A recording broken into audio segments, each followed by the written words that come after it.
بەراوی خوای بەخشندەی میهرەبان سڵاوتان لەبێت بەڕێزان لە بەرنامەی ئەمڕۆ باز لە دوا گۆڕانکاریەکانی شەڕی جەنگی غەزە هەروە شەڕی نێوان بزوتنەوەی حەماس و قەوارێ جوولەکە دەکەین هەروە لێکەوتەکانی لەسەر ناوچەکەەوە سەبارەت بە کوردیش چۆن مامەڵی لەگەڵا بکە ئایا سەبارەت بەوانەی کە چۆن بەشێکیان هاوسۆزی دەردەبرن و بەشێکی کەمیش هاوسۆزی هەیە بۆ قەوارەی جوولەکە لە هەرێمی کوردستان لەسەرم پرسیارە دەوەستین لەگەڵ هەرێک لە بەڕێزان دکتۆر عومەر محەممەد ئەندامی پێشووی ئەنجومەنی جێبەجێکردنی یەکگرتووی ئیسلامی لە ستۆدیۆ هەروە لە لەندەنەوە دکتۆر ئیبراهیم محەممەد ڕاوێژکاری سەرۆکی کۆمەڵ بۆ کاروباری سیاسی سوپاسی ئامادەبوونتان دەکەین کاک دکتۆر عومەر بەخێر بن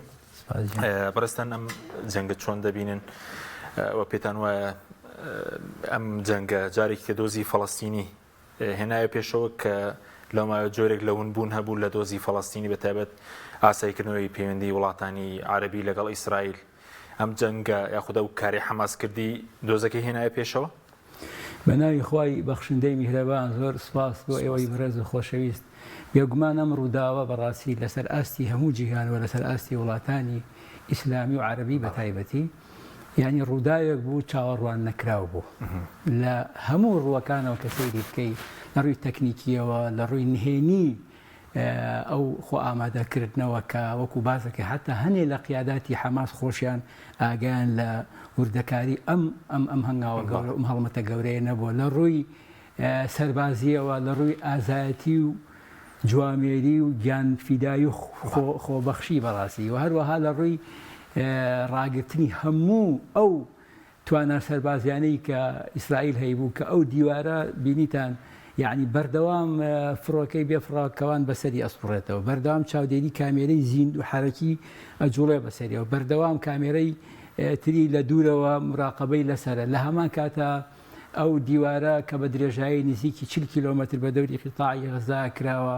وەکو باسی یەکەن 10 مەتری بۆ خوارەوە ڕۆشتووە ملیارەها دۆلاری بۆ ئامادەکراوە بتوانی ئەمە ببڕی لە سەعاتێکی سفرە لە هەموو ئەمانەش گرنگتر وەکو خۆیان نڵن ئێمە خۆمان بۆ دەیان سەعات جەنگ ئامادە کردبوو لەو دیوارەوە بەڵام سەعاتێکی نەخایەت کاتەمە لە هەموو ڕوویەکەوە بەڕاستی هەم پاڵەوانێتی تیابوو هەم ئازایەتی هەم تەکتیک هەم پلان هەم ئەم دەوڵەتە گەورەی ئیسرائیل کە ساڵ بە ئیستیخباراتە بە هەموو ئەمانە ئینازی لە سەعاتێکی سفرە یعنی وەکو ئەفسانەیەک داڕما بەڕاستی لەبەرەوە بە حەقیقەت ڕووداوێکی زۆر گەورەیە و لە ئیمان و هێز و قوڵاییەکی عەقیدەیی بەهێزەوە سەرچاوی گرتووە و میزداقیەتی بۆ ئەو هێزە گێڕایەوە کە ساڵەهایە طبعاً خۆتان ئاگادارن لە ساڵی 1948ەوە ئەو فەڵەستین داگیر کراوە بە قەرارێکی بەریتانی ئیستیعماری ئەو کاتە کە وەکو دەوڵەتێک بۆ جوولەکەکان دروست کرا لێەوە ئەوانە ینی بە پێی ئەوەی کە من خوێنومەتەوە لەو کاتە لە 48 لە سا بڵین پێش 48 لە سا 5 جوولەکە کە خەڵکی ئەوێ بوون لە ئەسڵا لە فەڵەستینە هەبووە ئێستا بۆ لە سا 85 زیایی کردیان ئەمە هەموو هێنراوەتەوێ ئەم خاکە داگیر کراوە هیچی خەڵکی ئەوێ نین لەو کاتەوە تا ئێستا طبعاً قۆناغەکانی خاباتی فەڵەستینی بەچەند قۆناغێکا تێبڕێ سەرەتا قۆناغێکی چەپی ڕادیکاڵی بەهێز بوو بە حەقیقەت بەڵام سەرکەوتنی بەدەست نێنە چونکە قەزەیە هەندێکی ئیمانی بەهێز هەیە ئەقسا و قودس و ئەوانە خاڵێکی تر بەڕاستی دوجار هێزە نەتەوەییەکان دوجار لە فەتحە لە منەظەمی تەحریری فەڵەستینیا خۆی بینیەوە کە ئەوانە دوجار تەطبیعیان لەگەڵ ئیسرائیلا کرد دوجار لە ئۆسلۆ ئیعترافیان بە ئیسرائیل کرد دوجار ئەو قەزیە وردە لە سکەی خۆی ترازا کە قەزەیەکی عادیل و ڕەوا بوو بەڵام بەدەست کۆمەڵی خەڵکەوە کە نەیانتوانی ڕەهەندەمێژی و عەقیدەی و ئیمانەکەی بپارێزن تەطبیعیان لەگەڵ ئیسرائیلا کرد هەر ئەوانەش بوون کە سەدەهایە بڵین هەزارەها وەکو بازەکرێ کە بوونە بڵین خۆفرۆژ یا بڵین بەکرێگیراوی ئەوان لەناوە بەسەر هێزا ڕاست و حەقیق و بەهێزەکانە ئەوان خوان بووبنە بەشێک لە چاودێری کار بەسەر ئەو هێزانەوە بۆ ئیسرائیل دوجار دەرکەوت کە ئەو هێزانەوە ئەو ڕێڕەوانە کە ڕێڕەوێکی چەپ و قەومی بوون نەیانتوانی سەرکەوتن بەدەستبێن تا دوجار هێزی حەماس وەکو هێزێکی بەهێزی کە لەسەر ئەساسی ئیمان لەسەر ئەساسی پەروەردەیەکی عەقیدەیە بەهێز بەڕاستی بنیاد نراون ئێستا ئیمانیان بە قەزیەکە هەیە هێز و هی ورە و هێز لە خواوە یان وەکو خۆیان کە ئەیان بینی گەنگ ئەبینی دایکێک ئەبینی مناڵەکانی بە شەهیدی بوویەتەوە دوعاکە هیچ ینی خۆی بە شانازیان پێوەکە دکتۆرێکی فەڵەستینی ئەبینی مژدە ئەیاڵێ مێردەکەم شەهید بووە یعنی تۆ مەبینە ئەو خەڵکی کە ئێستا لێوێ بەو شێوە شەهید کراوە بەڕاستی ئەوەش جارێکی کە پێناسەیەکی تری ئیسرائیل ئەکا لە شوێنی خۆی دانیشتووە لە جاتیەوەی جەنگ لەگەڵ جنگاوەرەکانە بکوەکو بۆتن باسی کردوێنێ شەو ئەبێ جەنگ لەگەڵ جنگاوەرا بکرێن نەک لەگەڵ خەڵکی سیڤیل و لە ماڵی خۆی دانیشتووە لێرە پلاکێگەنێ بە دەستێگەنێ بە پلاکێکا و ساڕۆژەکە تەقێنن ماڵی گوێرانەکە خەستەخانەیە گوێران جارێکی کە ئیسرائیل غەترەسەتی خۆی زوڵمی خۆی تاوانی خۆی پێناسەی خۆی کردەوە بۆ هەموو تیرۆرە تۆقااندنە بێحرمەتیکردن حتا بە زمانی ئینگلیسی وتی هیومان ئەنیماڵ وەزیری دیفاعی ئیسرائیلی کاڵ ئەوانە مرۆڤی حیوانین ئیسیدافی کردن یعنی ئیسیدافیان پێویستە هیچ جیاوازیەک ناکەن یعنی لە نێوان مناڵ و گەورە و بچووک و خەستەخانە و مەکتەب و هیچ شتێکە ئەنیمە پێناسەیەکی تری خۆی ئەکاتەوە کە ئەم هێزە هێزێکی داگیرکارە و خەڵکی تر هێزێکە خۆی بە گەورە ئەزانێ بە شعب وڵای موختار ئەزانێ خەڵکی تر بە خەڵکێکی خوار خۆی ئەزانێ هەموو شتێک لە پێناویە بەس بەڕز شارەزێکی باش تێرەمێژوو تاکو ئێستا ئەم شێوەیە حەماس دەستگای مۆساد و سوپای ئیسرائیلی شکاند ئەفسانەکەی تێکشکان پێشتر لە شەرەکانی عرب ئیسرائیل و ئەو دوڵەتانش کە هەبووە توانیوێنە ئاواتێکی بشکێن لە ماوەیەکی کەمدا لە مێژووی نوێیان نەخێ شتیوا تا ئێستا ڕوونیان خۆیانە مە ئەترافی فەڕەستی ئیسرائیلەکانە لە 48 ئێمە کە لێرە شتیوامان بە خۆمانەوە نەبینیوە و چاوەڕۆی شتیواشمان نەکردووە لە ڕووی نهێنیەوە لە ڕووی مباغەتەوە لە ڕووی سەرکەوتنەوە ئەمە خاڵێکی کە بەڵام شتێکی زۆر گرنگی ئاماژەی پێ بکەم کاک حەکیم قودس هەمیشە کۆکەرەوە بە مسلمانە لە مێژووی مسلمانانە لەو کاتەوە کە خەلیفە عومەر ڕزگاری کرد دوای ئەوە دوای 500 ساڵ لەلایەن دوای خیتابە گەورەکەی ئۆربانی دووهەم کە خیتابیە بچین قودس ڕزگارکەن لە ساڵی 1492 لەو کاتەوە عفو 1999 لەو کاتەوە کە ئەو بڕیاریان هاتن قودسیان داگیر کرد طبعا داگیرکاریەک تەسەوورکە ئەقسایان کرد بە کەنیسا و ژێرەوەیان کرد بە جێگای ئەسپەکانی خۆیان و ڕێگای حاجیەکانیان بڕیکە چون بۆ حەسەریان ئەبڕین لە ڕێگایە و لە هەمان کاتە تەسەوورکە وەک چۆن ئێستا هەنیە حوکامی عەرب تەطبیعیان لەگەڵ ئیسرائیلا کردو ئەو کاتەش حاکمی ڕەها و کاتێکە لە سەری ئێستای سووریەوەیە لە بینی تورکیاەوەیە عەکا و هەروەها دیمەشق و هەروەها قاهیرە و هەروەها حەڵەب هەنێک لەوانە لەگەڵ ئەم سەلیبیە ئەوروپیە ئینیزی و بەریتانی و فەڕەنسی و ئەوانە هاتوبوونەوە ئیتالی و ڕۆمانی هەموو ئەوانە هاتو تەطبیعیان کردبوو خەلیفەی عەباسی لە بەغاش دەسەڵاتێکی نەبوو لە هەمان کاتە قاهیرە لەلایەنی عوبەیدیەکانەوە لەلایەن دەوڵەتی فاتیمیەوە تا ئەو کاتە بەدەست ئەوانەوە بوو یعنی ئومەتی ئیسلامی لەو لاوە بەدەست ئەوانەوە بوو فاتیمیەکانەوە بوو لە بەغا دەسەڵاتی نەبوو لێرەشەوە بەشێ لە حوکامەکان لەگەڵ یان ڕێکەوتبوون لە کاتێکی ئاوایە ئەو هێزە گەورەیە بەو فراوانی هاتبوو ئەوێ قودسی داگیر کردبوو بەڵام ئەبینی قودس جارێکی کە بووە هۆی کۆکەرەوە زامی کولاندەوە مەسرای پێغەمبەر صلی الله عليه وسلم ئەو جێگایی کە پێغەمبەری لێسەر کەوتووە عليه الصلاة والسلام تەسەور ئەکەی يعني هەموو شعبی ئیسلامی لەو کاتە شعوبی ئیسلامی لەو کاتەیە قودس کۆی کردەوە ئەقسا کۆی کردەوە چۆن خیتابی خەتیبەکان زاناکان قائیدەکانی جەنگ یەک دەقە مەجالم بەرێ هەم حتا تەسەورەکەی لە مێژووا خوێنومەتەوە دارتاشێک لە بەغا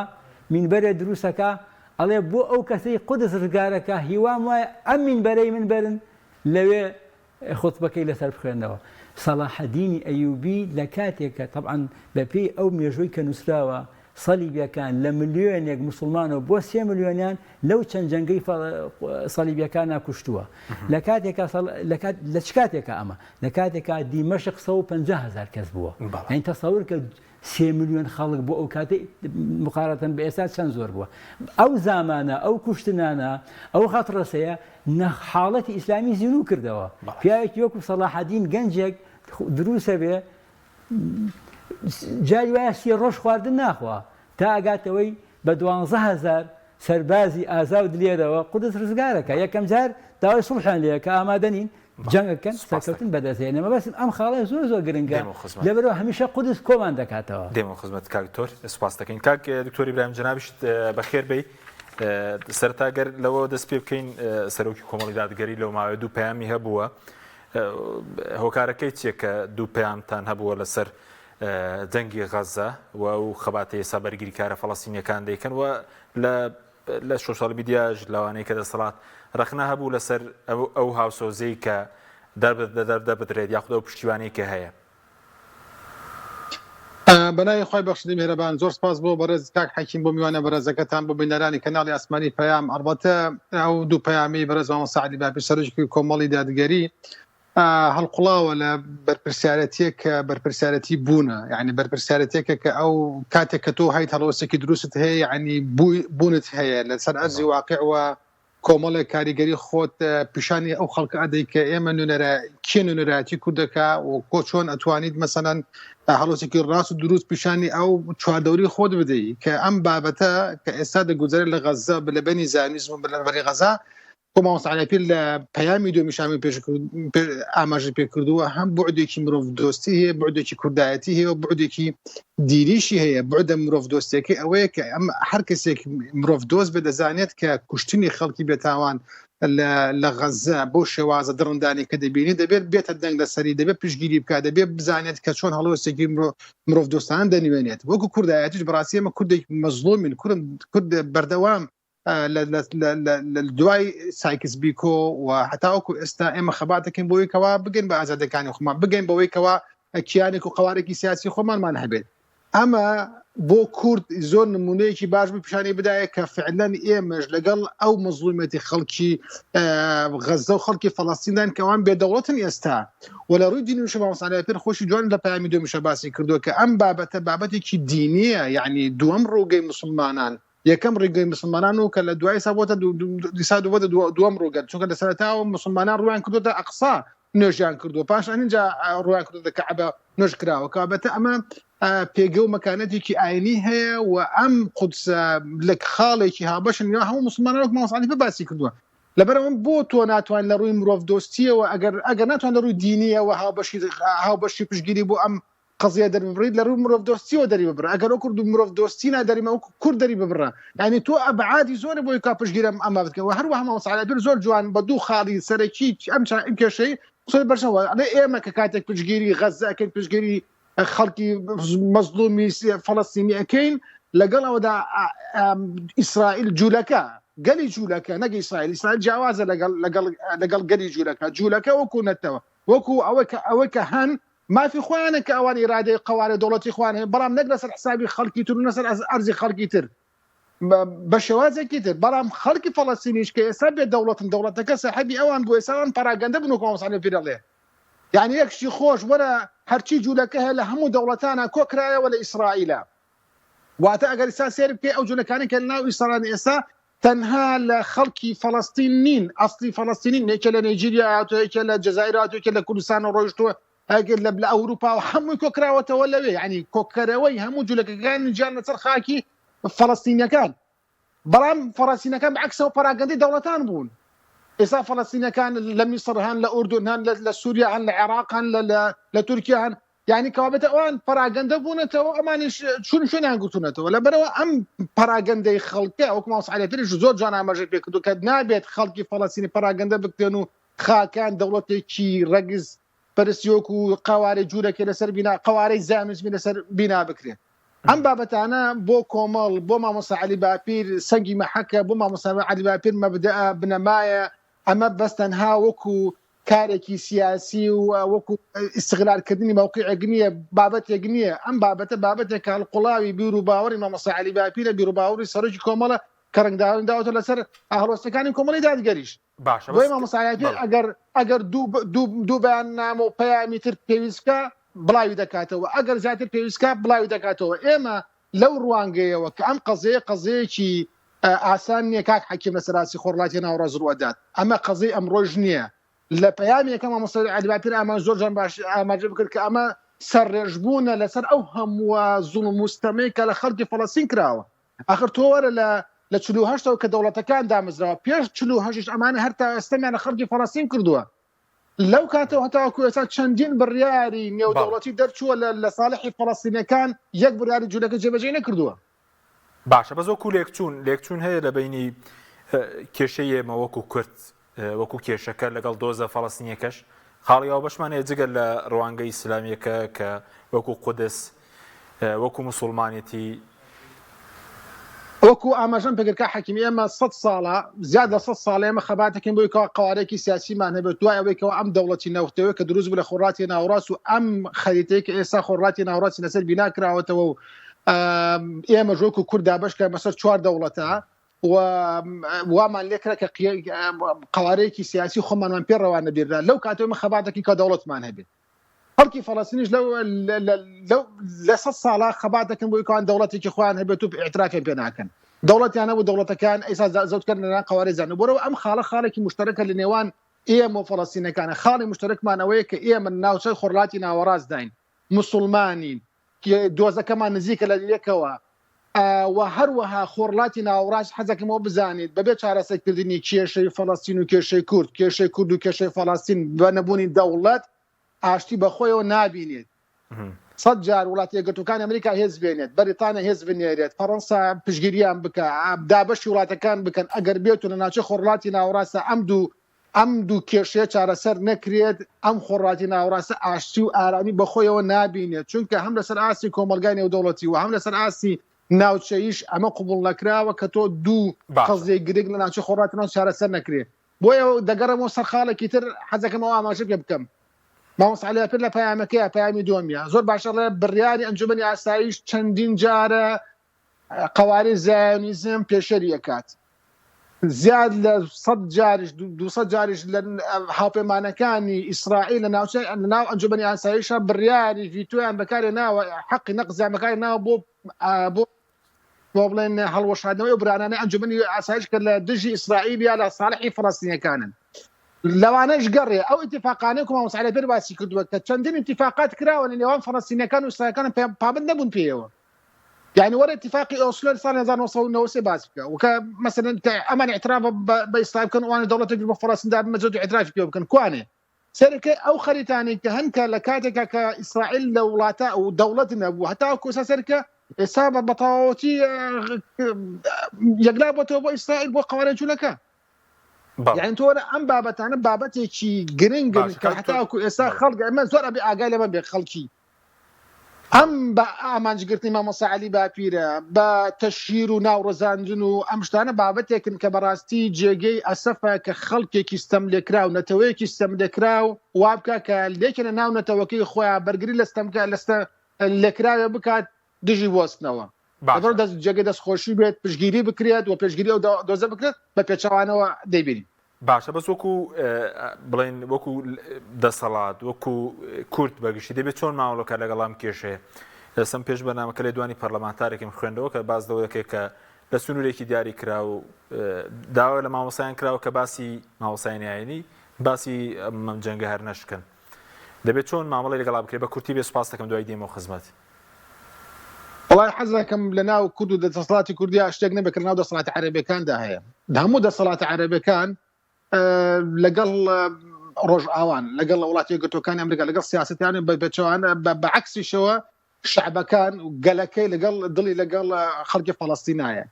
بۆیە ئەمە باڵێ لە کورد ناو کوردامەوە ئەمە نەبێت ئەمە ئەگەر ڕاست بێ بۆ شێوازە بێت کە تەنانەت لەسەر خوتبە و مامۆسایانی ئاینی بەیانی باسی ئەم بابەتە نەکرد بەڕاستی ئەمە جێگەی داخە تۆ نەتوانانی هەڵوێستێکی ڕوون و ئاشکرات هەبێت بەرامبەر بە ئەم قەزەیە نەتوانانی هەڵوێستێکی ئیمانداران دیندارانەی خۆ دەرببڕیت یعنی وەرە نەک ئەوە ڕازیش نەبی کە خەڵک هەڵوەستێکی دیندارانە و مرۆڤدۆستی و موسڵمانەتی دەرببڕێت یعنی ئایەکێک لەوانەیە کە ئەوەیە کە ئەوان ڕازی بین تەنانەت مامۆستا عەلی باپیر وەکو سەرۆکی حیزبێکی سیاسی لە هەرێمی کوردستانە ئەوە پیشانی خەڵک بدا کە ئەم هەرێمی کوردستانە کە وانە وا پیشاندراوە کە ئیسرائیلی دووەمە وانیە کاکەوە تا ئێمە هەین پێچەوانی ئەوەی کەوا بانگەشەی بۆ دەکرێمە قوربانی ئەمەین ئێمە قوربانی کۆمەڵی قەزاین کە لە هەرێمی کوردستانە هەیە لە عێراق و ناوچەی خۆڕاتی ناوەسە سەیری قەزای و دۆزی کورد دەکرێت بەڵێ سوپاس دەکەم کاکتور دکتۆر ئەگەر سەرنجی شتێ بێت لەسەر هاوسۆزی کورد و فەڵەستین بەس سەبارەت بە هەڵوێستی وڵاتانی عەرەبیش من سەیرم کرد ئێستا باس دەکەن 9 میلیارد عەرەب هەیە جوولەکە نزیکەی 20 میلیۆنە بیسیژنە تقریبا 16 باسی ئەوە دەکری چەندە ئامارەکە دروستیانە هەڵوێستێکی گلاکرەونی لایەن وڵاتانی عەربی وسەبارەت بە کوردیش خۆی من وەکو تەواوکاری بۆ برای بەڕێزم بالفعل چی ئێمە ئەبەسێتەوە بەم قەزیەوە یەکەم قەزەیەکی ڕەوایە یعنی بە سروشتی ئینسان زوڵم لە هەرکوێ هەبێ لە ناخی ئینسانە زوڵمی پێ قبوڵ ناکرێ تۆ ببینی هێزێکی گەورەی بەو هەموو توانایەوە شارێکی بێدیفاع ئەکاتە ئامانج ئەمە بەڕاستی ئەمە قبوڵ نەکراوە یعنی هەموو کەسێک ئەمە بەلاوە ڕەفز بێ چکە تۆ میلەتێکی وەکو هێزێکی کورد لە هەمان کاتا تۆ سوتما کراوە هێز ینی من گوێم لە کەسێک و شتێکی نووسی بوو ئەڵێ ئەمە بەڕاستی حەماس کارێکی کرد بەو شێوەی کرد کە غەزە ئاوا لێ بکەن و ئەمە پاساویان نابەدەستە جوولەکەوە ئەی باشە ئەگە ئەوە قسەیە بۆ ئەوە ڕاست بێ ئەی بۆ کوردی ڕاستە بڵین لەبەرەوەی کورد خەباتی کرد بۆی ئەنفال کرا خەباتی کرد بۆی کیمیا باران کرا خەباتی ڕەوا مقتەسەیاتی خۆی هەیە داخوازی پاساوی خۆی هەیە زوڵم دروستیەکە بەسیز کاتێک قوارەی جوولەکە دۆستی کورد بووە ئەوە خاڵێکی زۆر لەلایەن دەسەڵاتەوە ینی هەیە خوێندێک میدیایی دەسەڵات جۆرێک لە هاوسۆزی هەیە طبعا من خوێندومەتەوە ئەگەر لە لەحظەیەکە لە کاتێکە هاوکاریان کردبێ بە بڕێکی مادی یا بە سیلاح ئەزانی ئەوان توانە چی ئەڵێ ئێمە هاوکاری هەموو هێزێک ئەەکەین لە وڵاتانی ئیسلامیە کە لەگەڵ وڵاتەکەی خۆیان لە جەنگابێ بۆی مسلمانان هەمیشە لە جەنگابێت لەو نەزرەیەوە هاوکاریان کرد من ئەمەم خوێنێتەوە ئەنی ئەمە قسەی خۆیانە وەکو دامێک نەوەکو قەزەیەکی ڕەوا کە دامی بڵین قەزەی کوردی بکەن لەم ریفراندۆمایە دەرکەوت لە دوجارە نەتانیاهو ئەم نەتانیاهۆیە داوای نەکرد لە هەموو حکوومەتەکەی هیچ کەسێک تەسریح و نیەدوان نەدا لەسەر ریفراندۆمی کوردستان دوایە کە فەشەلیەنە ئەمە قسەی ئەخیری ئەوە ئەم هاوسۆزیەی کورد هەنیە خەڵکی عەلمانی و قەوم چی وەکو ئەڵێن بەڕاستی من لێ تێ ناگەم یانی تۆ خەباتی کردووەکو ئەوان خەباتیان کردووە بەڵکو زۆر ئەوان هاوسۆزی ئیسلامیەکان تێدەگەی هاوسۆزی خەڵکە موسڵمانکە و ئیسلامیەکانیش بۆ حەماس بۆ قەزەی فەڵەستینی بەڵێ تێنەگەشتن فەرموچی مەوسمە ئەوە بەباشی تێگەشتن هەیە بۆ هاوسۆزیە بەڵێ جایسە باسیەکەم ئەمە یەک کەواتە ئەگەر هاوکاریشیان کردبێ ئەوان بەو نیەتە کردویانە کە موسڵمانان بند بەیەکە نەک دیفاع لە قەزیەکی ڕەوا وەکو میلەتێکی کورد وەکو لە ریفراندۆمەکە بینیمان و لە هەمان کاتە خاڵێکی تر کە گرنگە ئیسرائیل کیسنجەر باسیەکە دەرەوەی ئەمریکا لە ساڵی 1970 ئەڵێ داوامە لە سادات کرد بۆ ئەوەی ئیتفاقی کام دێڤەتی لەگەڵا جێبەجێ بکەین وتی ئێوە پشتیوانی لە هێزێکەکەن کە دژی وڵاتێکی عەرەبی ئەجەنگێوتم کێوتی عێراق مەبەسی حرەکەی کوردی ئەو کاتەی مەلا مستەفا و حرەکەی کوردی بوو بەگشتی ئەڵێ ئیتر بڕیارمانە قەتعی بکەین حتا مەلا مستەفا کە نامە بۆ کیسنجەرە نووسێ لە دوای نووسکۆ ئەڵێ بۆ واستان لێ هێناین تاوان کیسنجەر جوابی نایەتەوە لە 76 کە کۆنگرس لێ پرسن ئەڵێن بۆ جوابی مەلا مستەفا نەیایەوە ئەڵێ لە سیاسەتە هین نییە سۆز و عاتیفە نییە ئێمە ئەم وڵاتە وڵاتی موسسە عاتیفەی نییە مەسلحەت ئەخوێنێتەوە بەرژەوەنیمان لەوا بوو کەوە کۆتایی پێبێ مەبەستم ئەوەیە ئەوان ئەوا سیر ئەەکەن بەڵام بەداخۆ ئێستا خەڵکێک لێرە کە کەسێکی وەکو مامۆستا سەلاحەدین یا مامۆستا عەلی باپیر یا بانخوازێکی ئێرە کە قسەیەک بکە کە لە ڕەهەندێکی عەقیدەی و ئیمانی هەیە سۆزێکی نیشتیمانی یا بڵێن سۆزێکی عادیلانەی ڕەوای هەیە هەنێ کەسێک ئەمیشی پێ قبوڵ ناکرێ هەیە ئەڵێ ئێوە ئەمە هەمان دیفاعکە لە داعشکرا من تەحەدا ئەەکەم هێزێکی ئیسلامی حتا بانخوازێکی ئیسلامی لە کوردستانە بێنن کە دیفاعی لە داعش کردبێ من نەمبینیوە هیچ کەسێک بەڵکو هەمووان پێکەوە بەرەنگاری بوونەوە بە فکر بە هاوکاریکردن بە جەنگ بە چوون بۆ ساحەکانی جەنگ یعنی ئەم قسانە تێ ناگەم یعنی ئەوان هەمیشە حکمێکی ڕابردوو مسبقیان هەیە بەرامبەر بە تۆی ئیسلامی هیچی تۆیان قبوڵ نییە چاکی تۆ باشی تۆ هەمیشە لە کەوانان لە کاتێکە قەزەیەکی ئاوا کە ئێمە وەکو کاکە ئیبراهیم باسی کرد کۆمەڵە ڕەهەند ئەمان بەسێتەوە بە یەکوەکو باسم کرد ڕەهەندێکی عەقیدەیی بەهێزی هەیە کاکە ئەوە شوێنی بەرزبوونەوەی پێغەمبەران و جێگای هەموو مەهبەتی ئەنبیایە ئەو دووهەم ڕووگەی مسلمانان و یەکەم ڕووگەی مسلمانان بۆ دوایی بۆتە دووهەم ڕووگە یعنی هەموو مسلمانانی کۆ کردوێتەوە لە ڕابردووە مسلمان هەزارەها مسلمانی گەورە و لەو پێناوان خوێنی ڕشتووە تۆ لە من دابڕنی ناتوانانی دابڕنی خاڵک دوای دێمەوە خسمەت خاڵکن خاڵیکە ئیزافەکەم بووەوە هەم ڕەهەندێکی یاسایی هەیە کاکە هەموو دەیان قەراراتی نەتەوە یەکگرتوەکانی ئیسرائیل جێبەجێ ناکە حەق العودە گەڕانەوە ئێستا 2 ملیۆن بۆ 3 ملیۆن فەڵەستینی خاکی بەجێراوە لە ئوردونەژی بەس لە ئوردون 2 ملیۆن 7 ملیۆن لە دەروی وڵاتە تقریبا 7 ملیۆنیش لە ناو خۆی فەڵەستینیەکان هەموو وڵاتە نازانم بزەبت ئەو ژمارەیەکانە مافی گەڕانەوەی پێ ناکە لە کاتێکانەتەوە یەکگرتوەکان ئیقراریان خاڵێکی در کاکە ڕەهەندی سەلاحەدین کە هەموو دنیا شانازی پێوەکات بەس ئێمەی کورد شانازی پێوە ناکەین سەلاحەدینی ئەیوبی کە ئەم ڕەمزە گەورەیە کە قودسی ڕزگار کردووە و هەموو خەڵکی فەڵەستین بە چاوێکی مەحەبەتەوە سەیری ئێماکەن حتا لەگەڵ حرەکە کوردیەکانمان حتا من ئەوم بیستووە کە مقاومەی فەڵەستینی تەدریبی بە شەرخوازەکانی ڕۆژئاوا کردووە بە باکوور کردووە چەکیان بە حرەکەی کوردی بەخشیوە تەدریبیان لەگەڵا کردووە لە دەورات پێشمەرگەی کوردستان بۆ ئێستا لە ژیاندا ماوە لە دەورەیە بەشداریان پێ کردووە لە ئیستیخباراتی هاوکاریان کردوون ئەم بەس چییە ئەمەی کە لێرە ئێڵێن ئەم قەوم چیانە ئێرە بە حەقیقەت ئەم ئەلمانیانە کە ئەلمانیش نین بە حەقیقەت وەزگە ئەلمانیەکی عادیل بوونایە ئاشتی و خۆشگوزەرانیان بۆ وڵاتی خۆمان بەدی بهێنێ بەڵام کە قەزەیەکی ئیسلامی سەرها ئەمان خۆیان پێڕا ناگیرێ ئەبێت دژی بوەستنەوە قسە بکەن لە کاتێکە ئەمە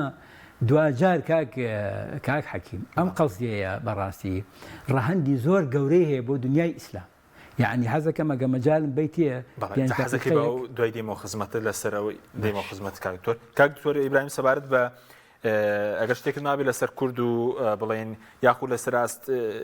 ئاستی کوردستان دوای سەرسەرەوە پێنایەت جەنگەکار لە چوارچێوەی غەزە دەمێنێت و یاخود قەوارە جوولەکە توانێت غەزە داگیر بکات لێکەوتەکانی چی دەبێت؟ وڵا دوو خاڵ حەزەکەم بەر لەوەی بڕۆمە سەرەوە پرسیارێک کە جەنگە گەورە دەبێت یەکەمیان بەر بۆ قاوکردنی قسەکانی دکتۆر عومەر ماوەسا عومەر ئەوەیە کە فعلا هیچ داعیەک هیچ حیزبێکی ئیسلامی لەگەڵ داعشانە بوو مامۆستا عەلی بابیر کتێبێکی هەیە داعشی هەڵوەشانەتەوە هەر داعشی هەڵوەشانەوە نەگەر هەر ڕەخنی دەبێت هەر هەڵوەشانێت بڕۆ کتێبەکەی لە بازاڕە هەیە و مەسەلەن بە زمانەکانی عەرەبی و تورکی و بۆ ئینگلیزیش تەرجمە کراوە لەبەرەوە ئەم بابەتێک نییە کە مزایدەی پێ بکەن کە ئێوە دژی داعش بن حتا کۆمەڵ بەڕاستی باجی ئەو ئەدا کە پشتگیری پرسی کورد دەکات لە سووریا ئەزانی بۆ یەکشەوێ وڵمان هاکان فیدان هاتە وەزیری خارجی هاتە تاکە حیزب کە نەیبین دارێمی کوردستان بریتی بوو لە کۆمەڵ هەرچی حیزبی کوردستان بوو دعوت کرا بۆ کۆنگرەکەی هەفتەی ڕابردووی لە تورکیا و لەگەڵ هاکان فیدان و لەگەڵ ئەردۆغان و قسەی خۆش و مەسەلەن باسی هەموو حیزبەکان بەشداریان کە بەس کۆمەڵ مەسەلەن دعوت نەکرابوو بۆ چونکە هەڵوەستەکانەوە مامۆستا عەلی بابیر ئان زۆر چاکەزانن کە هەڵوەستێکە لەسەر ئەساسی مەزلومیە چەند جار ڕەخنەی لە ئێران گرتووە لە تورکیا گرتووە لە دەربارەی ئەو مۆزوعانە ینی بابەتێک نییە کە ئەو مزایدە لەسەر بکرێت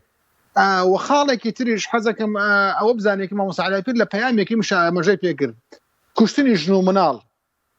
خەڵکی ئەو ئەوانەی کە بە حەدیث بە نەسی حەدیث مەسەلەن کە ناکرد لە حربی شابی لە جیهادی شابی مەسەلەن بیان بکوژن لە هەر لای بۆ مامۆستا عەلی بابیر نەک لە تەنها بۆ کوشتنی خەڵکی مەدەنی ناو غەزە دێتە دەنگ بۆ هەموو ستەملێکراوە لە هەر کوێکا بێت لە جەنگا بێت خەڵکی مەدەنی بکرێتە ئامانج مامۆستا عەلی بابیر ئەوەی نووسیوە کە خراپە کارێکی خراپە و کارێکی ناپەسەندە بۆ ئەوەی ئەم جەنگە فراوان دەبێت من حەزەکەم بزانیم ئەمڕۆ ئەم ئێوارەیە بەریتانیا براری داتوو کشتی گەلی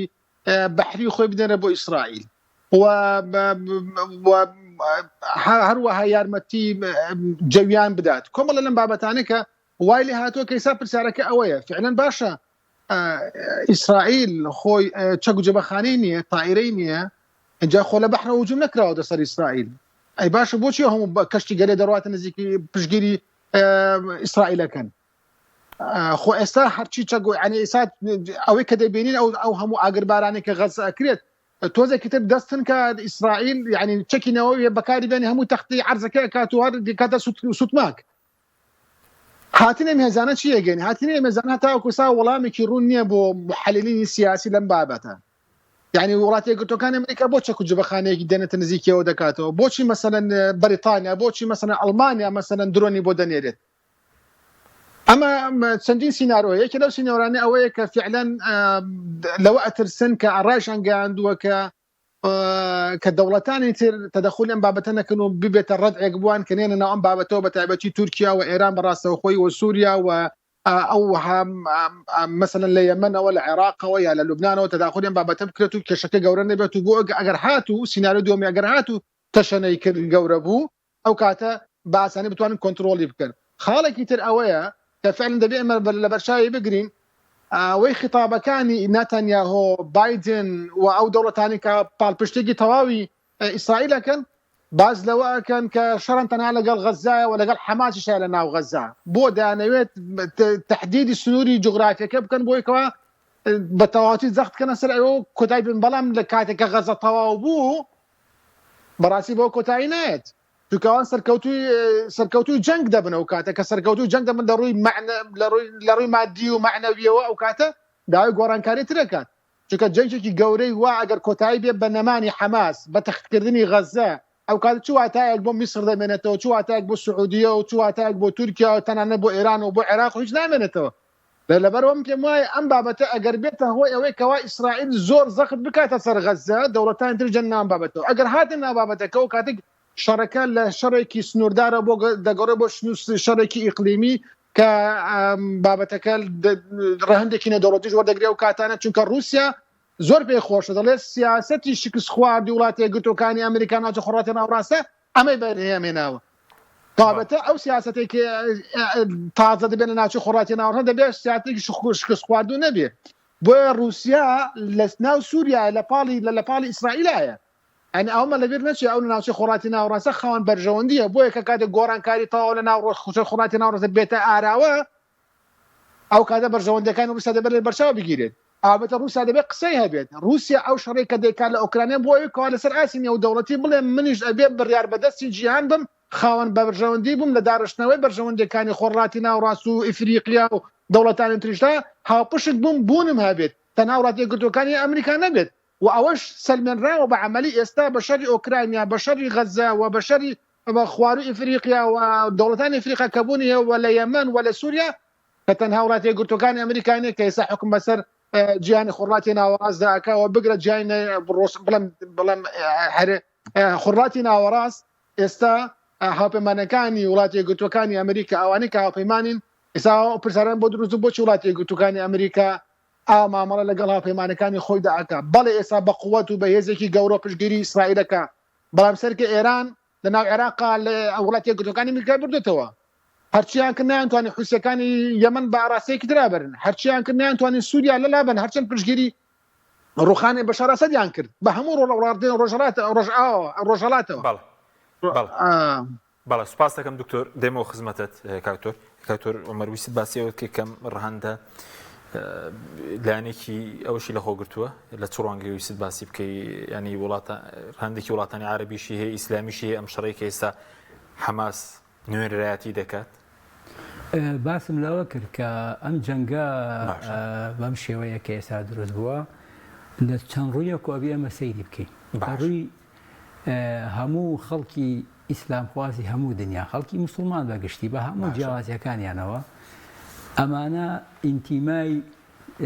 ئومەتیبوونی ئیسلام نەتەوەییبوونی ئیسلامی زیینوو کردوێتەوە کە پەرش بوو بەڕاستی کەوا غەرب ئیشی زۆر لەسەر کردبوو لەسەر پارچە هەروەکو غەرب خاکی وڵاتانی ئیسلامی پارچە کرد لە هەمان کاتیشە ئینتیمایان بۆ عەقیدە ئینتیمایان بۆ ئەو یەکتاپەرستی و بۆ ئەو ویر و باوەڕی کە ئیسلام هێناوێتی ئەمانەشی دابەش کردبوو فیرەقی جیاجا ئەحزابی جیاجا ئەمانە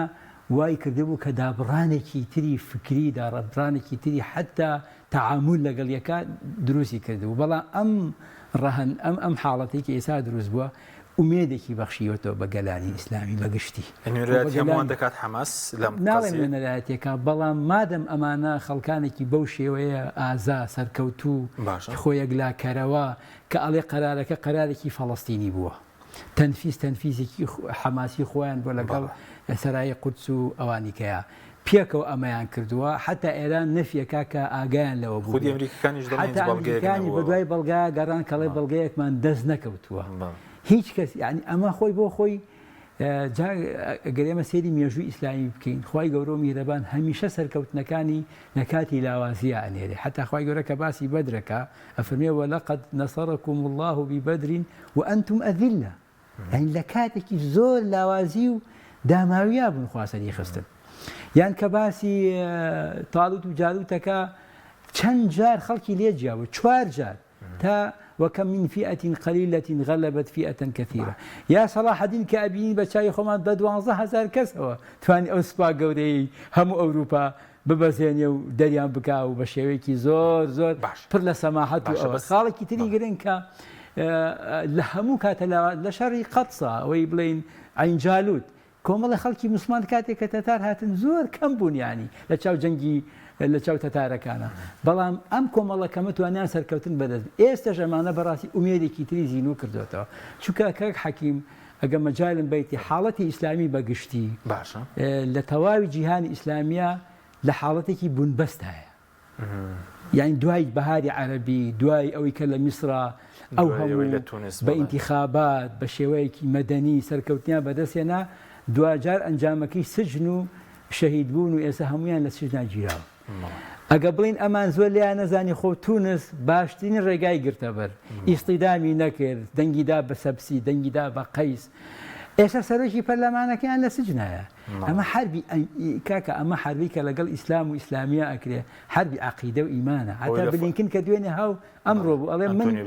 بێژگەلەوەی کە سەرۆکە کە وەزیری خارجیم من یەهودیم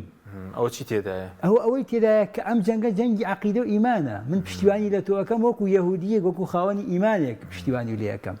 یعنی ئێستا لە فەرەنسا کە ناڵن حتا مزاهرە بکرێ لە بەریتانیا منعی مزاهرە کراوە خەڵکێکە لەوێ و فەڵەستینیە و ئێوە مزاهرەیە بکات تەئیدەن منیان کردو حتا وەزیری عەدلی فەرەنسی ئەڵێ هەر کەس تەعاطف بۆ فەڵەستینیەکان و حەماس دەرببرێ 2 ساڵ تا 5 ساڵ سجن ئەکرێ یعنی ئەمە ئەو غەربەیە کە باسی عەدالەت و باسی دیموکراسی دەرکەوت کە ئەمە هەموو جەنگی عەقیدەیە لەگەڵ ئێمە ئیکەن مەبەستمێ حاڵەتی ئیسلامی بەگشتی لە جەنگێکی ئیستئیصال و دەرهێنانە ئەمە ورە ئەبەخشێتەوە کە هێزێکی لاواز لەکانی کوردستانی شەمورە لە پێ ئەو ڕێک بە پێ ئەو هەواڵی کە هەیە ئەوان لە ژێر زەویان شاریان هەیە ئێستا لە ژێر زەویات معمەلیان هەیە مەصنعی گەورەیان دروست کردو ئەمانە خەڵکێکن بەڕاستی خوا پشتیوانیان پێوە دیارە ئەگەر ئەوە پشتیوانی خوا نەبێ هێزێکی گەورەی ئاوان لە سەعاتێکی سفرە نابەزێ باشە چی تێدای بۆ حەدیدی ناکەوێت بەڵێ چی تێدای بۆ ئیسلامیەکانی کوردستان بۆ ئەمە هەموو تەواوی ئیسلامی لە تەواوی جیهانە هورەیەکی تایە کۆبوونەوەیەکی تری مەبدەئی ئیمانی بوو هەموو وڵاتان ئیسلامی تە ئێستا سیرکە بانخوازە ئیسلامی گەورەکان وەکو محەممەد ڕاتب نابلسی وەکو عومەر عەبدولکافی وەکو ئەیاد قەتبی وەکو محەممەد دەدوێ لە مۆریتانیا وەکو دکتۆر عەلی قەرەداخی لە قەتەر وەکو ئەوانەی تر کەسێ ناویان نازە هەر هەمویان وەکو محەممەد حەسان وەکو ئەزهەر کە ئەزهەر ئاسان نییە ئەمە بکە هەموو پشتیوانی دەرەبڕن لە هەموو شوێنێکەوە خەتیبەکان زاناکان ئەمە ئومەتی ئیسلامی یەک ئەخاتەوە جارێکی کە لە ڕووی ئیمانەوە ئەگەر عەفوونکە ئەگەر جابابزانی ئەو غەربە بۆچی ئەو هەموو ئوستۆڵە هێنێتە ئەوێ لە شعوبی ئیسلامی ئەترسێت لە عەدەد ئەترسێت طبعاً غەزەل 150,000 کەس بوون لە 2 ملیۆن و قسوورن ئەم خەڵکە زیاکە پیاوانی گەورەیە نەئاراوە ئەم پیاوانی کەسێ لە حەماسە هەن گەنجانن هەمویان گەورەکان لە من مناڵترە لە ئەمویان خەڵکی گەنجن بۆ نمونە ئەمانە کۆمەڵی خەڵکن بەڕاستی هەستەکەی ئومێد ئەگەرنەوە بۆ گەلانی ئیسلامی چکە دوای 100 ساڵ کاکی نێمە ئاگامان لێ بێمە ڕەهەندی ئیمانی زۆری هەیە لە هەموو 100 ساڵێکا بە پێی حەدیسەکە خوای گەورە یەکێک ئەنێرێ ئومەتێک خەڵکانێک ئەنێرێ کە جارێکی کە بە ڕۆحێکی کە زیندوێتی و هەستی ئیمانی زیندوو ئەکەنەوە ئیمانیان زیندوو کردوێتەوە سیرکە هەموو شعوبی ئیسلامی لە تەواوی دنیاە جوڵانەوەیکی تێکەوتەوە بە عولەمایەوە بە ڕێکخراوەکانی کۆمەڵگەی بە ئیعلامیەوە بە زاناکانیەوە ئەمە کاریگەری زۆری هەیە با ئەمە ئێستا بشکەون مهمەوەی ئەمان بیدایەتێکیان دەست پێکرد خۆ ئەمە درێژە ئەکێشیە بە شەو ڕۆژێک ڕوونایە خۆی سەلاح الدین کە جەنگی دەست پێ کرد دەیان ساڵی خان تا سەرکەوتنی بەدەستێنە ئیعدادی ئەوێ ئامادەکاری مهمەیە لە ڕووی معنەویەوە کە موسڵمان ئەکەوێ بە ئیستیعمار ڕۆحێکی دروست کرد ڕۆحی تەقەبولی ئیستیعمار ڕۆحی بەزین داماوی ئامادەی تۆشیڵەی لە خزمەتام خەڵکی کاسە لێز بەڵام ئەمە ئینتیما دروست دەکاتەوە جارێکی ئەمە سەرەتایەکی گەورەی بۆ داهاتوویەکی زۆر ڕۆشن کەم بن بۆ خۆم گەشتبینێکی زۆرم هەیە ئەمانە بشبرن لە ئەبنای ئەمانە پیاوی گەورە لە دایکە بێ بەڕاستی لەبەرەوە ئێستاوەکو ئەمڕۆ ئەو نائیبەکەی حەماس وتی ئەڵێ ئێمە خۆمان بۆ دەیان سەعات جەنگ ئامادە کردبوو لە دەرەوەی غەزا بەڵام هیچ سەعاتیشی نەخایەن هەموو تەسلیم بوون ئەمە یەک دوو ئەڵێ بەڵام بۆ ڕوبەڕووبنەوە لە ناو غەزەیە لەوە زیاتر خۆمان ئامادەکردەوە بۆ هەموو سیناریۆ خۆمان ئامادە کردووە دووینانێ ئەلجیهاد ئیمە نەسەر ئەو ئیستیشاد ئەمە چی بەرگێ ئەمانە دوو اختیارێنێ دوو اختیار دوو بژارە یا مردن بە سەربەرزی یا شەهیدی بە کەرامەت و سەربەرزی دێمە خزمەت کاکتۆری بایم سەبارەت بە هەڵوێستی وڵاتان بە تایبەتی وڵاتانی عارەبی ئەو هەموو دەوڵەتە ئەو هەڵوێستە شەرمنانێت چییە یعنی هەڵوێستێکی یەکلاکەرەوە نییە ئەنجامی تەسلیمبوونی بڵێن حکومڕانی وڵاتانەیە یاخو لەسەر ئاسی نێودوڵەتیش ئێستا ینی سەر ڕای برینی ئاو کارەبا و ئەو پێشلکاری دەکرێت هیچ کاردانەوەیەک نیە تا بایدن قسەیەکی ناڕاستی کردبوو گوایە حەماس منداڵی سەربڕی و خۆی ڤیددیۆی بینە دوایی کۆشکی سپی لێ دوانی دابوو کە کەس شتێکی لەم شێوەی نەبینیوە وڵات جێگەی داخە دەوڵەتانی عەرەبی هەڵوەستێکی لاوازیان هەیە یعنی هەڵوەستەکان بەغێر مباشر لە پشتگیریکردنی ئیسرائیلەوە سەرچاوە دەگرێت یعنی ئەگەر تۆ بێدەنگی واتان نیت کە مووقیفت نەبیوانی بوونت نییە كوا موقفي مصر كوا موقفي مثلا دولتاني السعوديه وكوا امارات وكوا قطر تا حدك باشتره بلام اواني ترسي سيرك يعني تو هيك وجودك يعني دور كوا تونس كوا ليبيا خوي مشكله الدنيا هي يعني دولتان ككاريجري ولا شي خراتي نوصل بيت لا مصر قال هلوسي مرداني هبي تواني كاريجري لسر راقتني شركه بهجنبي على الاقل السعوديه تواني كاريجري هبي لسر اول بلا امانه هيك كمان ناتوان امهلوسانه بنيوان لكاتك شا كهيج رجريك نيه اسا جهاني ولاتي قطوكان امريكانيه بلا امانه حمويان حليف ولاتي قطوكان امريكان بلا شانس كثير يعني كبريتيا لروسيا بريتيا يعني كدنا ترى يعني ولاتي قطوكان امريكا اسا شيء كاغربتو مثلا الوسي بلا كاكا او شر راقرنو فشجيري خلقي غزه داما وكينا مثلا السعوديه بلا يما وكو سيانزم مليون برميل نوت لروجكا نوت ندرو كاكا غرواب ديما تشاو دخشين هرب لا تشاو دخشين من باب تدا يعني ولاتي قطوكان امريكا او بو شوازتي تسرخت يعني نا ولاتي ام ولا هم هالوساني امانه براسي جيجي داخل وجيجي اسفه كوين كدو او خلقانه استابت وان بو شوازه بمنا جاني خلقي مدني يعني ورثوا عز لروش كانيوا دوري غزه دابت لعاصمانه ونيري شي ببرا لدريا رقد لي قرطبيه حرشي حدود اللي داخل سبيه دواي وحرشي شتي يعني ما تشي دقيني كاك يعني تو يعني لا ارز واسمان ودريا حموش تاكل قلتو اتبت بطوف تارج بربت تجاني هورات داما وكاني هيك نبي يعني شلون خلق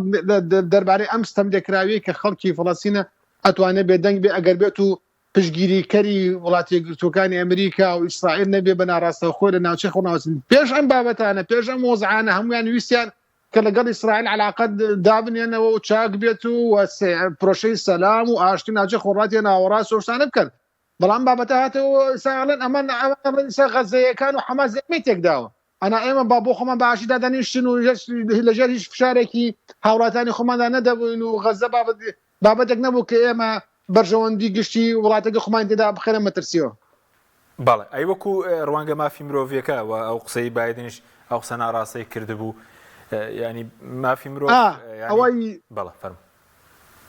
یعنی بایدن پێم وانییە هەر لە خۆی ئەو قسەی کردبێت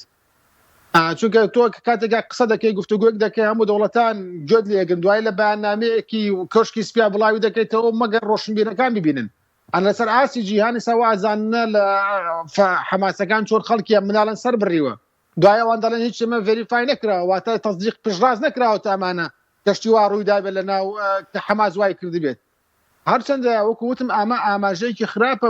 بو اوي كوا تشي وكو بلاي لاني جيهاني هان بده برامبر بغزه بلان حرشي بكريات وكو بلاي اتريزن دراو اسرائيل شي كبا بكات ولا جدو كان امريكا فشغري بكات وتر توكو جبو خانه خوي بس خلق دا برجن جبو چونك والله امان من على سر بريو وجنان سر بريو باشا بس وكوي اسرائيل قواري اسرائيل باسي دكا اسانه كنترول كدني غزه وكو كاكتوري باسي كد كجير خانكي عسكري باش لغزه شركي يعني دسويه خدب يعني وكبل شرك دبي براستي بعسين طاو نابت چونك غزه اما چندين ساله حماس يدا خوي توكما دكاتو خوي سنگري قلتو كده سنگري برگري خوي یعنی سەرگە حەماسەکان خەڵکی غەزە هیچ دەرچەیەکی تریان نییە پشتیان بەحرە کە تر هەر مردنە پێشیشان ئیسرائیلە ئەو لایشان لای ڕەفەح و بڵێن سنوورێکیان هەیە لەگەڵ میسرەکان نایکەنەوە هەر بۆ لانی مرۆیش تاکوسە نەکراوەتەوە لەبەرەوە ئەوان دوو اختیار لە بەردەستیاکەمە مستعمەر ژووتی یاوەتانێ ئیستیشاد و شەهید بوونە یاوەتانێ سەرکەوتنێکە بەرامبەر بە ئیسرائیل و بۆ ئەمەش ئامادەن آخر لەگەڵ جێشێکە شەڕکردن ئاسان نییە ئەم جێشە بێت بۆ خۆی ئەدا بە کوشت خۆی بە شەهیدی ئامادە ئەکا ئەوێ نەمێنێ ئەوێت یعنی بڕات بەرەو پیری مەرگەوە ئەڕوات لەگەڵ جێشێکە لە مەرگە ترسێ یعنی شەرەکە بۆیەوە بمێنێ ئەمان شەرەکە بۆیەکان نەمێنن ئەو شەرەکەم بۆ بمێنێت لەبەرەوەی یعنی شتێکی زۆر جیاوازە ئاسان نییە بە حەماس بۆ شێوازە ینی کۆتایی پێبێن و غەزە بە تەواوی کۆتایی پێبێن و وەلە لەگەڵ کۆتاییاتن بە غەزەها ئەم بابەتە سەرێکیشە بۆ دەوڵەتانی تریش ئیسرائیل تەنها بە غەزەوە ناوەسێ کۆتایی هاتنی غەزە کۆتایی هاتنی خوڵاتانی دەوڵەت دەوروبەری ئیسرائیلە کۆتایی هاتنی ئەو سیستمە سیاسەیە کە ناوچە خۆڕاتی ناوەڕاستە هاتووە بۆ رووسیا بۆ ئێران لەبەرەوە ئەگەر بێت و گشتەکە گەرم بێت و بێتە سەرەوەی کەوان نەمانی غەزە و نەمانی حەماس بێت ئەو کاتە نەمانی ئێرانیشە و تونکردنی ئیسرائیلە لەسەر سووریا و رووسیا لەبەر بابەتەکە وە ئاسان ڕەهەند نییە ڕەهەندێکی ئیقلیمی گەورە و هەندێکی نێودەوڵەتی گەورەشی لە خۆ گرتووە سوپاس دەکەین کاکتۆر کاتمان زۆر کەماوە بەس جەنابەت چ چاوەڕێ دەکەی هەم لە جەنگێکە لە لێکەوتەکانی خۆی چوونە ناو غەزەوە تا ئێستا ئیسرائیل ئەڵێ ئەچین بەڵام زۆربەی محەلیلەکان ئەڵێن زۆر زەحمەتە ئاسان نییە چکە ئامادەکارێکی زۆر گەورە هەیە لە ناو غەزا وەکو مامەسا فەرمی هیچ مەجارێکی کیانی بێژگە لە ئەوەی کە ڕوبەڕوو بووبنەوە و پێ ئەچێ حەماس دەستی بە چەک گەیشتی بێ چەکی تازەیان پێ بوو ئەو جارە ئەوە ئەمەش بەڕاستی وای لە ئیسرائیل کردووە کە ئاسان نەبێ ئەو هەنگاوە بنێ جاری کەش چووە خۆ بەس زوو گەڕاوەتەوە نەیتوانێ بەردەوام بێ لەوێ ئەمە خاڵێکی میمە خاڵێکی تە حەزەکەی ئاماژەی پێ بکەم ئەم وەسعە ئەم ڕووداوە گەورەیە کە ڕوویە لەگەڵەوەی گەلانی ئیسلامی وەزانایان و ئیرادەیەک و ئومێدێک و یەکبوونێکی حاڵەتی ئیسلامی ناڕاگەیەنراو یا بڵین ئەگەر ئیتیساڵێکی مباشری نەبێت ناڕاستەوخۆ حاڵەتێکی یەکێتی یەکگرتوویی گشتی ئومەتی ئیسلامی زیینە کردوتەوە جارێکی کە ئومێدی بەخشیوەتەوە سەی کە هەموو بانخوازەکان هەموو گەنجانی مسلمان کە تووشی یەئس بوون گەنجێکی زۆر لە وڵاتانی ئیسلامی تووشی یەئس بوون ئێمە کەی تا ئەم تاکەی ئەم ژێربەژێری و دیکتاتۆری ناوخۆ و هێزی دەرەوەکە و ئەوروپا و غەربەی تۆ ئەیبینی بمیکیارین بە دوو پیاوانەکە بەڕاستی سەیریکەی چۆن سەیری ئۆکرانیاکەن لە ئەوروپا چۆن ئیستیقبالی ئەو ئاواراناکەن کەچی ئەمانەی ئیسرائیل وەکو بەشەر نەبن بۆکو ئەڵێ بەشەری حیوانین ئەمانە یعنی تۆسیری ئەم تەسەورەکە یعنی هەموو ئەم ئیدعیانەی خستە ژێر پرسیاری گەورەوە بەڕاستی ئەمە خاڵێکی زۆر مهمە تەحەولێکی نەوعی لە عەقڵی خەڵکی مسلمانە دروست کردووە ئەوەی کە زیندوو هۆشیارە زوو لەمە تێگەشتەوە بەس بەشێکی بەڕاستی کە لەمە تێ نەگەشتەوە وردە وردە بەم حەدەسانەیەنەوە سەرخەت بەم حەدەسانە دروست ئەبنەوە بەم حەدەسانە ڕوئیە و ئومێدیان بۆ ئەمە خاڵێکی زۆر خاڵێکی کە ئەتوانم بڵێم ڕێی لە تەطبیع و ئاساییکردنەوەی پەیوەندی لەگەڵ ئیسرائیلاگیر هیچ حکووماتێکی عەرەبی ئێستا بەڕاستی پڕ ناکێشێ یا بڵێ ناتوانێت لەبەر فشاری گەلەکانی خۆیان لەگەڵ هێزێکی درڕندەی ئاواجاریکە تەطبیع بکە بۆ دەسەڵاتدارانی وڵاتانی عەرەبی ئەمە ئەبێ سەیری وڵاتانی ئیسلامی بکەین بەگشتی شعوب جیایە و دەسەڵاتە ڕسمیەکان گیان ئێمە باز لە شعوب بکەین ئەو هێزە لە بن نەهاتووە گەورەیە کە ئاسان نییە بەڕاستی ئەمە خاڵێکی کە ئاسان نییە حسابی بۆ نەکا غەرب حساب بۆ ئەوە کە خاڵێکی تری گرنگ ئاخر خاڵ لە ئیسرائیلی شاکاکە حاڵەتێکی زۆر پڕ لە مەترسی دروست بوو ملیارە ئەڵێ لە سەتانەوەی ملیۆنێرەکانی ئیسرائیلیان بەجێهێشتووە شەریکاتەکان خاوەن شەریکەکان بەجیان هێشتووە هەموو ئەو ئەجنەبیانی کە لەوێ بوون لە سا 50 لە سا 70 لە سا 80 هەموو گەڕاونەتەوە داوایەکردن وڵاتە بەجێبێن یعنی زوع و ترسێکی زۆری دروست کۆچیش دەوەستێنێ کۆچیش بۆ ئەوێ دەوەستێنێ خەڵکانێکی زۆر دەگەڕێنەوە چکە ئەوانە دەزانن کە ئەمە شوێنی ئەسڵی خۆیان نییە من گوێم لە هاوڵاتیەکی فەڵەستینی بوو لەناو کۆمەڵە جوولەکە تەحەدای ئەکردن ئەوی پێم بڵێ کام لە ئێوە باپیری لێرە دایی بووە من ماڵەکەی خۆمی بەهادیێن کەسیانیان هەموو خەڵکی دەرەوە هاتوو لەبەرەوە زوڵمێکی گەورەکرد و ئەم زوڵمەش بەردەوام نابێ سەرەتاکانی کۆتایی بە دیار کەوتون و سەرەتاکانی سەر هەڵدانەوەی شەرق جارێکی کە بەم فکرەوە بەم حەزارە گەورەکەیەتی جارێکە سەر هەڵەیاتەوە چکە 100 ساڵەکە تقریبا تێپەڕێ و لە هەموو سەر ساڵێکە ئابینی تەحولێکی گەورە لە جیهانە ڕوویاوە. سوپاس بۆ بەرزان دکتۆر عومەر محەممەد هەروە دکتۆر ئیبراهیم محەممەد سوپاسیان. من یە قسەما بوو ئەگەر مجال وایە دکتۆر فەرمووە چەندە کاتمان تەواو بووە بورە. وەڵا بەس تەنها و پەیام بگەێنم کە بەڕاستی ئەوەی کە هەڵۆستێکی مامۆستا عەلی باپیر و پەیامەکانی ئەو ڕنگدانەوەی لێبوو ئەو هێرشە ناڕەوایی کە بەرامبەر مامۆستا عەلی پێ کرا لە چەند ڕۆژی ڕابردووە بەڕاستی کارێکی نابەرپرسانە بوو و بەڕاستی ئەوەی کە بە وەکارەتە بۆ خەڵکی تر بە بەلاشیش